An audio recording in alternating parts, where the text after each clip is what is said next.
So, some of you might be wondering, what's Whistler Mountain got to do with Vancouver Island? Well, many of us here have strong ties to the area. Growing up in Vancouver, I started skiing there in '69, and over the years, I spent as much time as I could up there. It's just such a great ski hill. But I didn't discover what a rich history it had until I was researching a documentary on avalanche control in 1998.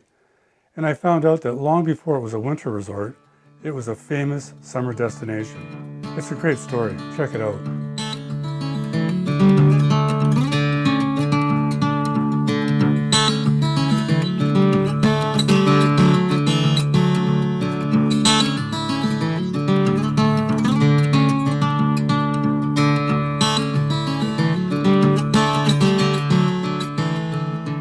Many skiers and boarders are quite simply fanatics.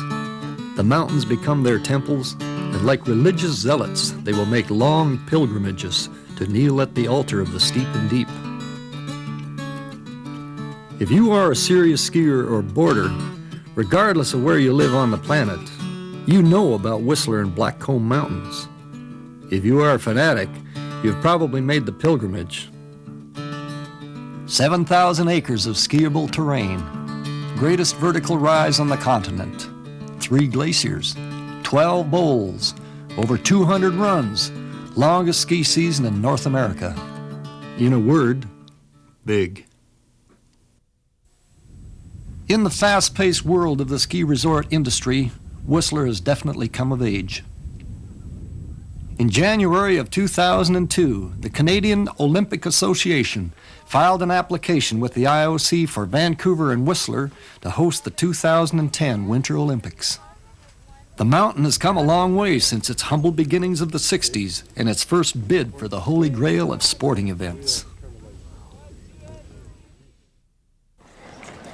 The village at the base of the two mountains has become almost as famous for its watering holes and 5-star eateries. If you are a somebody, or even if you're a nobody, this is where you want to be seen, sipping a beverage and looking good in the latest fashions. The village at Whistler Blackcomb wasn't always this hedonistic playground of the world's elite. Not long ago, this posh landscape was the local garbage dump, dominated by black bears.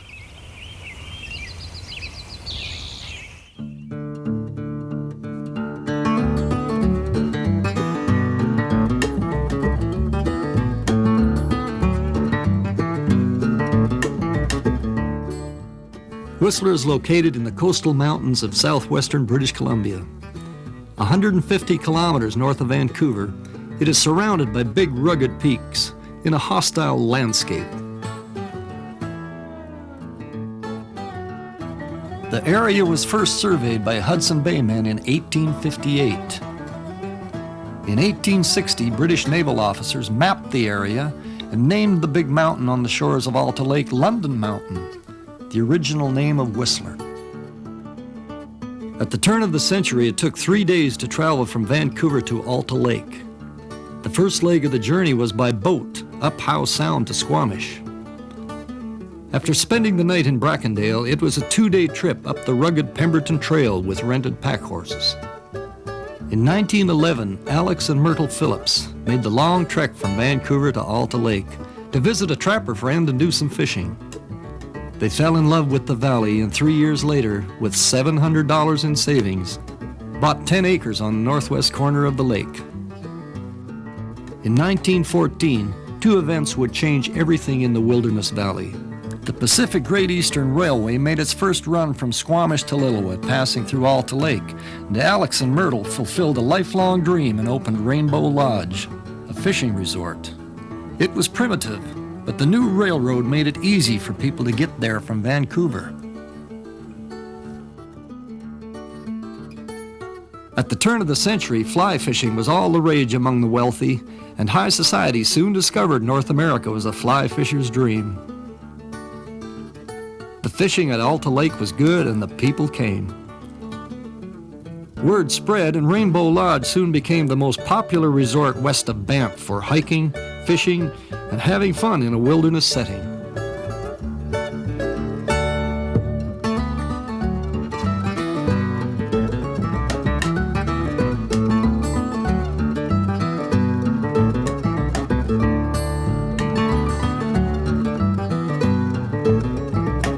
Hiking up London Mountain was a challenge, but a popular diversion for these early eco-tourists. The view from the top was spectacular and well worth the effort. For several years, there were 2 large sawmills operating in the valley, one on Alta Lake and one on Green Lake. Men came for the work, but the winters were harsh and the railroad was the only way in or out. Most of the workers were transient, and because of the isolation, the area never really boomed. A school opened in 1932 with a grand total of just over 10 students. Rainbow Lodge grew and at one point could accommodate 100 guests. Other lodges opened and the wilderness area was a popular summer resort for many years.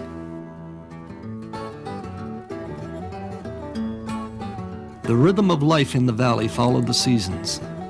In the summer, the resorts would fill up with fly fishing tourists, and the loggers came to cut down trees.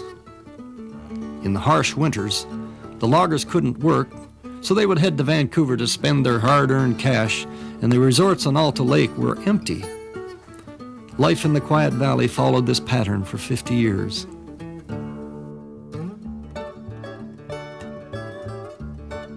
In the early 60s, a group of business people in Vancouver had their eyes on Alta Lake and were working on an ambitious plan that would change the way of life in the Sleepy Valley forever.